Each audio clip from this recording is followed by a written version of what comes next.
नमस्कार, मी मनीषा बोरसे. जनवार्ता बातमीपत्रात आपले स्वागत आहे. पाहुयात पुण्यातील विशेष घडामोडी.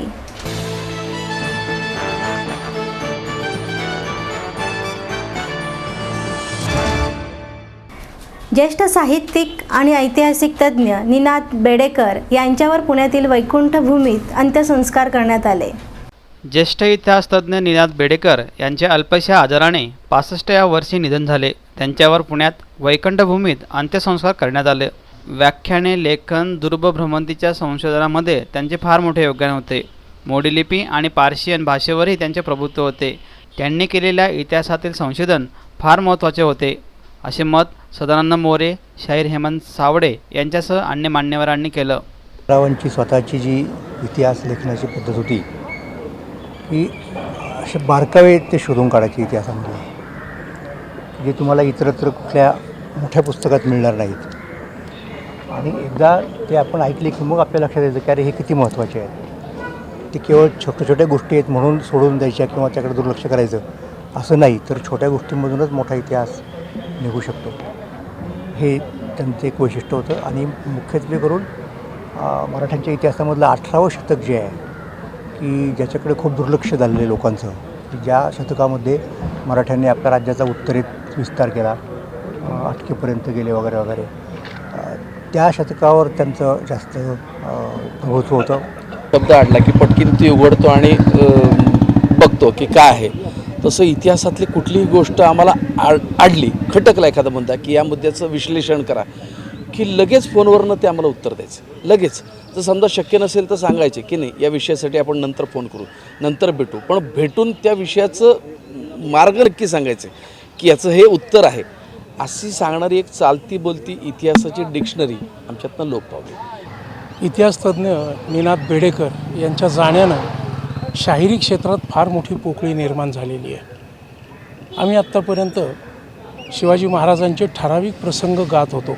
महाराष्ट्रातले सगळे शाहीर, अगदी अफजलखानाचा वध असेल, शाहिस्त्याची बोठे, आग्र्याहून सुटका, कल्याणच्या संविधानाची पण जेव्हापासून निनादराव शाहीर परिषदेत यायला लागले तेव्हापासून त्यांनी आम्हाला सांगितलं हे विषय आता घेऊ नका, यापेक्षाही महाराजांचं काम खूप मोठं आहे, तुम्ही नवीन नवीन विषय. आणि त्यांनी प्रत्येक सभेमध्ये, प्रत्येक कार्यक्रमात एक एक नवीन विषय द्यायचे आणि आम्हाला चॅलेंज करायचे, याच्यावरती पोवाडा करून दाखवा.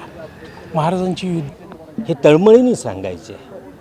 आजच्या काळामध्ये देखील शिवचरित्र समाजाच्या, राष्ट्राच्या उद्धारासाठी किती मोलाचं काम करू शकतो असा त्यामागचा त्यांचा उद्देश होता. निनादरावांना त्यांचं दुर्गप्रेम अतिशय, त्यांनी ह्या महाराष्ट्रातले शेकडो किल्ले पाहिले, त्यांचा अत्यंत बारकाईने अभ्यास केला. पण हे करत असताना त्यांचा देशभरात प्रवास होता आणि त्यामुळे देशातल्या अनेक राज्यातले त्यांनी किल्ले पाहिले. हे करत असताना ते परदेशात हिंडत होते आणि त्यांनी युरोपमधले शेकडो किल्ले पाहिले. आणि मग ह्या सगळ्या किल्ल्यांचा त्यांनी तुलनात्मक अभ्यास लोकांच्या समोर मांडण्याचा प्रयत्न केला.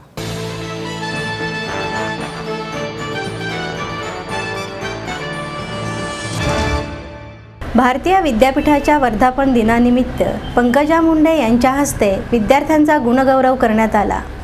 मराठी माणसांची बाहेर पडण्याची तयारी नाही, आहे तेथे सर्व मिळावे असे त्याला वाटत असते. बाहेर न पडण्याच्या वृत्तीमुळेच मराठी माणूस मागे राहिला आणि प्रशासकीय सेवेत देखील मराठी माणसांची टक्केवारी कमी आहे. प्रगती करायची असेल तर थोडा वेळ परिश्रमाची तयारी ठेवा, असे मत महिला व बालविकास मंत्री पंकजा मुंडे यांनी व्यक्त केलं. भारतीय विद्यापीठाच्या 91व्या वर्धापन दिनानिमित्त विविध शाखेतील प्रावीण्य मिळवलेल्या विद्यार्थी, शिक्षक आणि शिक्षकेतर कर्मचाऱ्यांचा गौरव समारंभ संपन्न झाला. यावेळी भारतीय विद्यापीठाचे संस्थापक अध्यक्ष डॉक्टर पतंगराव कदम, खासदार राजीव सातव, आमदार भीमराव तापकीर, विद्यापीठाचे कार्यवाहक विश्वजित कदम यांच्यासह आदी मान्यवर उपस्थित होते. विद्यापीठाचे पदाधिकारी आणि कर्मचारी यावेळी उपस्थित होते. बाहेर जायची तयारी महाराष्ट्रातले लोक ठेवत नाही, म्हणून IPS IAS अधिकाऱ्यांमध्ये महाराष्ट्रीयन लोकांची संख्या पाहिजे तेवढी नाही. कारण आपण आपला जो जिव्हाळ्याचा भाग आहे तो आपण सोडायलाच तयार नसतो, आपण आपल्याच भागात रमतो. त्यामुळे विद्यार्थ्यांनी आपण स्वतः कुठेतरी बाहेर जायची तयारी ठेवावी. माझ्याकडे रोज लोक येतात बदलीला, नोकरीला, डिग्री मिळाली पण नोकरी नाहीये, म्हटलं का बाबा नोकरी नाहीये? नाही, आमच्या जिल्ह्यातच त्यांना नोकरी पाहिजे, आपल्या विभागातच त्यांना नोकरी पाहिजे आणि आपल्याच भागामध्ये त्यांना स्वतःचा विकास करून घ्यायचा आहे. त्यामुळे ती तयारी आपण ठेवली पाहिजे. कारण जर तुम्हाला आकाशाला झेप घ्यायची, आकाशाला गवसणी घालायची आहे, तर तुम्हाला लिमिटेड राहून चालणार नाही. तुम्हाला आपल्या परिघाच्या बाहेर उडी मारावी लागेल. आणि हे महाराष्ट्रातील विद्यार्थ्यांना, महाराष्ट्रातील आईवडिलांना सुद्धा माझी विनंती आहे की आपल्या मुलांना थोडं आपण मोकळं सोडा आणि त्यांचा आत्मविश्वास वाढवून आज त्यांना बाहेर झेप घेण्याची आपण ताकद द्यायला पाहिजे. प्रश्न पडला की आता मी नेमके काय षटकार मारायचे आहेत. पण राजीवजी, खरा षटकार तर तुम्हीच मारला. काँग्रेसच्या खासदारांनी मला मुख्यमंत्री पदाची म्हणजे शुभेच्छा दिली आणि त्या टाळ्या ज्या पडल्या, त्या टाळ्या त्याच्यासाठी होत्या, तुम्ही भाषण संपवावं यासाठी नव्हत्या. तुम्ही काय बोलावं जास्त अजून हे लोक सांगत होते. याच विषयावर अजून एलॅबरेटेड तुम्ही बोला. म्हणजे मी मुख्यमंत्री होईन का नाही मला माहित नाही, पण महाराष्ट्राच्या कुठल्याही कार्यक्रमात मी गेले तर लोकांना वाटतं की ताई साहेब असते तर आज ते नक्की मुख्यमंत्री झाले असते. आल्या आल्या मला कदम साहेबही म्हणाले की आज गोपीनाथजी असते तर ते मुख्यमंत्री झाले असते. ही त्यांच्या मनातली भावना आहे. आणि म्हणून कुठेतरी मी प्रत्येक कार्यक्रमाला गेले की पक्षाच्या बाहेर जाऊन लोक म्हणतात की तुम्ही महाराष्ट्राचा मुख्यमंत्री व्हा. होईन का नाही मी माहीत नाही, पण लोकांच्या मनात मी मुख्यमंत्री व्हावं असं आहे. हेच माझ्या आयुष्यातलं विजयाचं गणित आहे. मी पुढे पदावर बसेन का नाही माहीत नाही. साहेब कुठे बसले, साहेब मुख्यमंत्री होऊच शकले नाही, पण माणसाच्या मनातला मुख्यमंत्री म्हणून ते सदैव त्या खुर्चीवर विराजमान राहतील. हा त्यांनी मिळवलेला, त्यांच्या कष्टातून मिळवलेला त्यांनी जो विजय आहे तो सगळ्यात मला वाटतं महत्त्वाचा आहे आणि त्या विजयाचा वारसा आम्हाला मिळालेला आहे.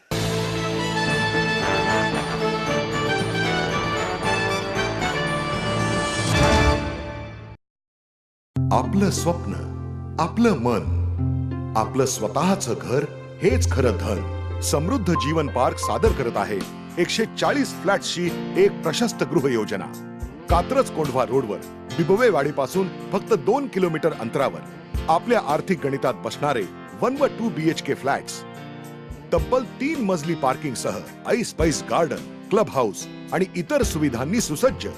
बुकिंग साठी संपर्क 9850937373 9850947373. समृद्ध जीवन, नांदी सौभाग्याची, सुरुवात प्रगतीची.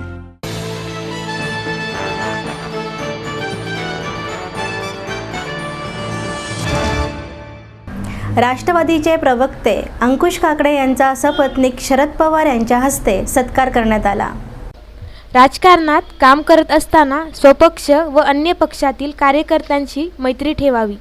अगदी वर्षातील 364 दिवस मैत्री केली तरी चालेल, पण निवडणुकीच्या काळात जिंकण्यासाठी युद्धच केले पाहिजे.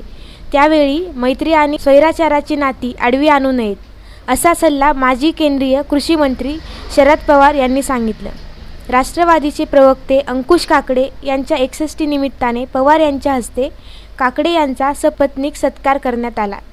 सिम्बॉयसिसचे संस्थापक डॉक्टर SM मुजुमदार, पालकमंत्री गिरीश बापट, महापौर दत्तात्रय धनकवडे, राष्ट्रवादीचे प्रदेश अध्यक्ष सुनील तटकरे, माजी मंत्री हर्षवर्धन पाटील, खासदार वंदना चव्हाण, बाळा नांदगावकर यांच्यासह आदी मान्यवर उपस्थित होते. पुण्याचा विकास करीत असताना अंकुश काकडे यांचे मार्गदर्शन घेऊनच करण्यात आले असल्याचे ही पवार यांनी यावेळी सांगितले. अंकुश 61 वर्षाचा झाला हे कळल्याच्या नंतर आपले वय आता वाढलेले हे माझ्या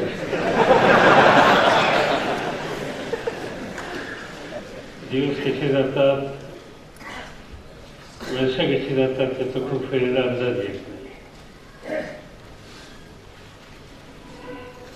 काही वर्षाच्या पूर्वी तरुणांच्या चळवळीमध्ये काम करणारा, युवक संघटनेमध्ये अतिशय कार्यप्रवण असणारा, नंतर त्या संघटनेचं पुणे परिसरामध्ये नेतृत्व घेण्याची आणि प्रभावीपणाची जबाबदारी सांभाळण्याचा अंकुश हा आपल्या सगळ्यांच्या पैकी अनेकांना जवळून सुरक्षित आहे. राजकारणामध्ये पुढे जाण्याच्यासाठी प्रयत्न करणं याच्यामध्ये काही चूक नाही. लोक जोडले पाहिजेत, मैत्री असली पाहिजे, आणि ती मैत्री स्वतःच्या पक्षापुरती सीमित असली पाहिजे याचा माझा विश्वास आहे. कैलासवासी यशवंतराव चव्हाण यांच्यासारख्या एका सुसंस्कृत नेत्याच्या समवेत काम करण्याची संधी मिळाली. त्यामुळे साहजिकच देशामध्ये माझ्याबद्दल सुद्धा एक आक्षेप घेतला जातो की सगळ्या पक्षात यांचे मित्र आहेत, आणि मला त्याचा आनंद आहे. आज अंकुशच्या बाबतीत सुद्धा हेच बोललं जातं की सगळ्या पक्षामध्ये त्यांचे मित्र आहेत. पुण्यामध्ये सार्वजनिक जीवनामध्ये काम करणाऱ्या सगळ्या महत्त्वाच्या लोकांची सुसंवाद ठेवून व्यक्तिगत सलोखा ठेवणारं व्यक्ती कोण म्हटल्याच्या नंतर पहिलं नाव अंकुश हे त्या ठिकाणी येतं. पण यावेळेला मात्र माझा वाढदिवस 4 वेळा साजरा करावा लागला. पहिला म्हणजे खरा वाढदिवस 10 डिसेंबर, त्यानंतर पवारसाहेबांनी या कार्यक्रमासाठी तारीख दिली होती 13 डिसेंबर. त्यामुळे 10 तारखेला अनेकांनी समक्ष येऊन शुभेच्छा दिल्या. 13 तारखेच्या कार्यक्रमाची बरीचशी तयारी पूर्ण झाली होती, अनेकांना निमंत्रणं गेली होती. त्यामुळे 13 तारखेला सुद्धा काही मंडळी येऊन भेटली, काहींनी फोनद्वारे शुभेच्छा दिल्या. त्यानंतर 26 एप्रिल तारीख दिली, त्याचं जवळपास 70% काम पूर्ण झालं होतं, पण तोही दिवस पुढे ढकलला गेला. आणि 26 तारखेला देखील अनेकांच्या शुभेच्छा मला मिळाल्या. आणि आज शेवटची म्हणजे या वर्षातली शेवटची शुभेच्छा ही 10 मे अशी मी समजतो. कदाचित 10चा आकडा आमच्या जीवनामध्ये महत्त्वाचा असेल. माझा जन्म 10 तारखेचा, आजचा समारंभ होतोय तो 10 तारखेचा, आणि माझ्या पक्षाचा जन्मदिवस देखील 10 तारखेचा.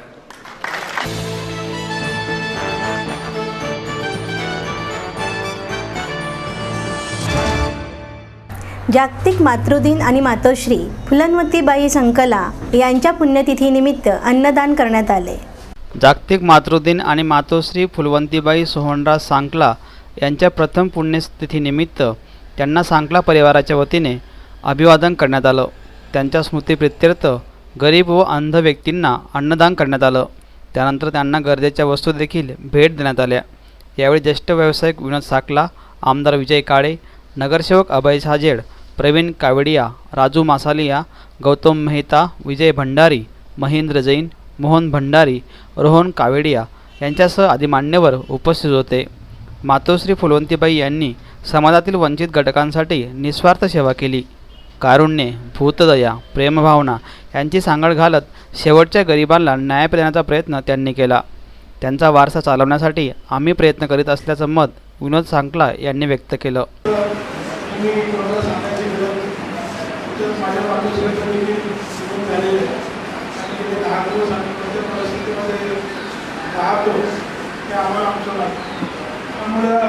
आपल्या आईच्या पुण्यस्मरणाच्या निमित्ताने ज्या आईने आपल्याला लहानाचं पुण्य केलं, आपल्याला प्रत्येक गोष्टीकडे पाठवलं, तिचं पुण्यस्मरण करणं हे आपलं कर्तव्य आहे.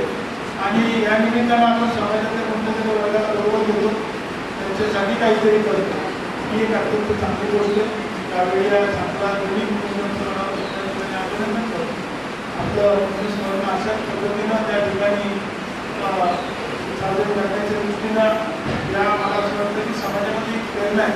आणि आपण देखील वर्षात एक दिवस आयुष्यात कोणाचा असेल दिवस, तर त्या निमित्तानं आपण त्या ठिकाणी काहीतरी करण्याची प्रेरणा या कार्यक्रमात दरवर्षी आम्ही करणार असं ठरवलं. आणि आपण जो अंध व्यक्तींसाठी ठेवला त्या संदर्भात काय बोलला? आम्ही अंध लोकांसाठी ठेवलं कारण त्या लोकांना काय रोज जेवण मिळत नाही. फार लांब लांबनं लोक आलेले सगळे म्हातारे येते, तर त्यांना आम्ही एक भेटवस्तू पण देणार आहे, जेवण आणि भेटवस्तू. हा कार्यक्रम ठेवण्याचा उद्देश काय होता तुमचा? तर आमची आईचे पहिलीपासून आमच्यावर संस्कार होते. आईचे लई हे होतं की गोरगरिबांची लई सेवा करायची, अनाथ मुलांना लई सेवा करायची.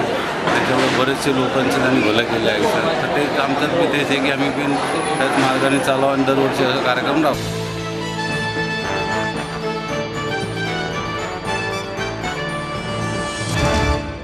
विश्वमाता फाउंडेशनच्या वतीने विश्वमाता आणि आदर्श माता पुरस्कार देऊन महिलांचा गौरव करण्यात आला. मुलाला प्रगती संधी मिळून त्यांच्या कर्तृत्वाला झळाळी प्राप्त व्हावी यासाठी प्रत्येक माता प्रयत्न करीत असते. जीवापाड संघर्ष करून प्रतिकूल परिस्थितीत खस्ता खाऊन मुलांना घडवण्यासाठी दिवस रात्र कष्ट करीत संस्कार, सदाचार आणि शिक्षण देण्यासाठी धडपडत असते. मुलगा मोठ्या झाल्यावर त्याच कौतुकाने समाज त्याचा गौरव करतो, पण या कर्तृत्ववान मुलाला घडवण्यासाठी आईची दखल मात्र समाज घेत नाही. याची जाणीव म्हणून विश्वमाता फाउंडेशनच्या वतीने राष्ट्रीय विश्वमाता आणि आदर्श माता पुरस्कार सोहळा संपन्न झाला. यावेळी पद्मविभूषण डॉक्टर के.एस. संचेती, गृहराज्यमंत्री राम शिंदे, भाग्यश्रीताई दांगड, अनिल कवडे, बाळासाहेब पाटील, नंदकुमार वाळंज, शिवाजी घाडगे, ईश्वरचंद्रजी गोयल यांच्यासह आदी मान्यवर उपस्थित होते. ओके. विश्वमाता फाउंडेशनच्या माध्यमातून आम्ही साहित्य, शिक्षण, इनोव्हेशन, सांस्कृतिक आणि संस्कृती जोपासणारे अनेक उपक्रम आम्ही राबवतो. आजच्या या उपक्रमाची माहिती देत असताना मी तुम्हाला सांगू इच्छितो की जी मुलं मोठी झालेली आहेत, समाजामध्ये काम करतात, उच्च पदस्थ आहेत किंवा भरपूर श्रीमंत आहेत, अशा अनेक लोकांचे अनेक ठिकाणी सत्कार होत असतात. परंतु या आदर्श माता गौरव पुरस्काराची सर मला कल्पना सुचली ती पवार नावाचे गटविकास अधिकारी होते जळगावला, आणि दैनिक सकाळमध्ये तर त्याची महाराष्ट्र राज्य आवृत्तीमध्ये फ्रंट पेजला बातमी होती एवढीशी की जिद्दी मातेचा साहेब मुलांना तृप्त चालले. मुलगा व्हिडिओ आणि त्याच्या घराच्या ऑफिसच्या दारावरती त्याची आई शिपाई, म्हणजे आईनं सॅल्यूट मारल्याशिवाय, म्हणजे त्या शिपाईनं सॅल्यूट मारल्याशिवाय हा साहेब आत जातात.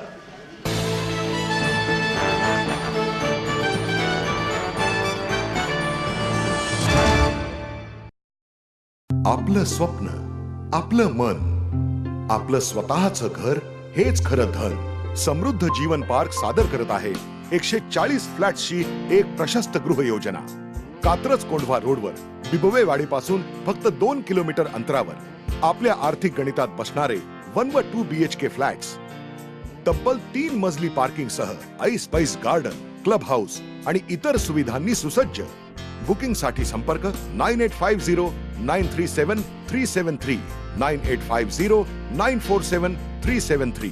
समृद्ध जीवन, नांदी सौभाग्याची, सुरुवात प्रगतीची.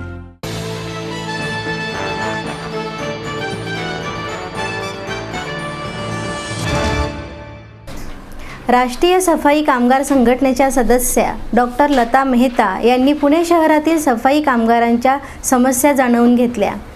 पुणे शहरालगतच नव्हे तर संपूर्ण महाराष्ट्रातील कामगारांचा प्रश्न निर्माण झाला आहे. वेतन, आरोग्य, त्याचबरोबर निवासाच्या समस्या मोठ्या प्रमाणावर आहेत. त्या सोडवण्यासाठी लवकरच शासनाच्या वतीने सोडवल्या जातील, अशी माहिती राष्ट्रीय सफाई कर्मचारी संघटनेच्या सदस्या डॉक्टर लता ओमप्रकाश मेहता यांनी दिली. डॉक्टर मेहता या 2 दिवसीय पुणे शहराच्या दौऱ्यावर आल्या होत्या. त्यावेळी त्यांनी पुण्यातील कार्यालय आणि हॉस्पिटलमध्ये जाऊन सफाई कर्मचाऱ्यांच्या समस्या जाणून घेतल्या. वारसा हक्काची नोकरी, सफाई कामगारांच्या घराची उपलब्धता, परिचारिकांना सुखसुविधा, कामगारांच्या कायमस्वरूपी भरतीचा प्रश्न, इतर समस्या जाणून घेतल्या. त्या नक्कीच सोडवण्यासाठी आम्ही प्रयत्न करू, असे मेहता यांनी यावेळी सांगितलं. त्यांच्यासोबत शहर सफाई कामगार संघटनेचे अध्यक्ष सतीश लालबिगे, मानवी हक्क संरक्षण समितीचे अध्यक्ष विकास कुचेकर यांच्यासह आदी मान्यवर उपस्थित होते. फॉलो करा, पण जुनं जे काही सेटअप आहे तो तसाच भरण्यात यावा असे त्यांना निर्देश दिले आहे.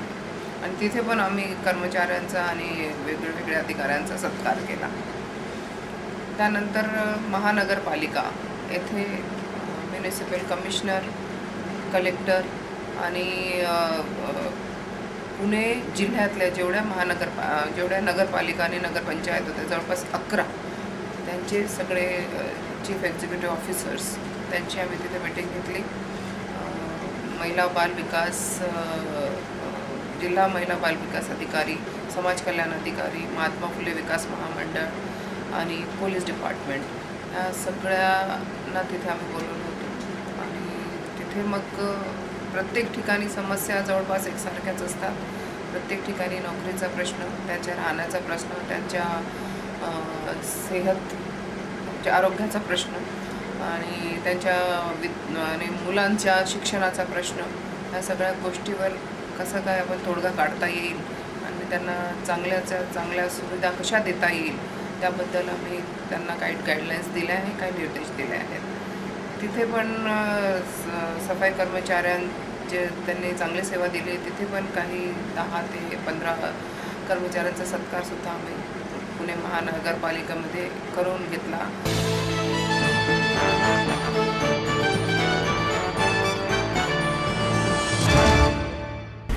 अवधूत बागल लिखित परिवर्तन स्वतःपासून समाजापर्यंत या पुस्तकाचे प्रकाशन करण्यात आले.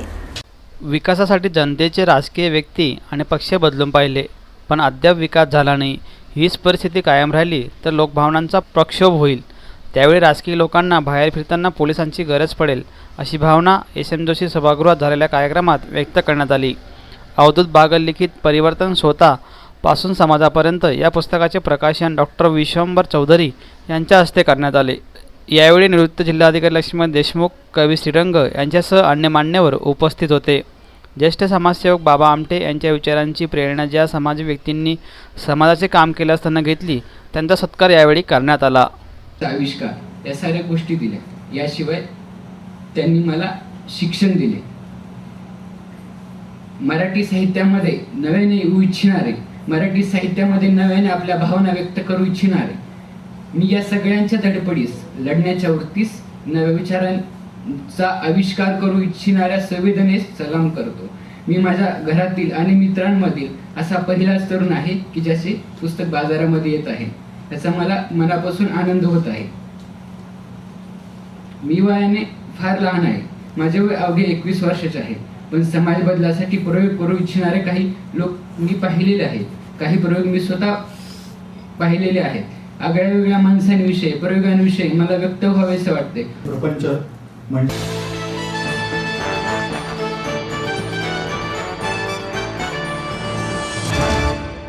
याचबरोबर जनवार्ता बातमीपत्र संपले. नमस्कार.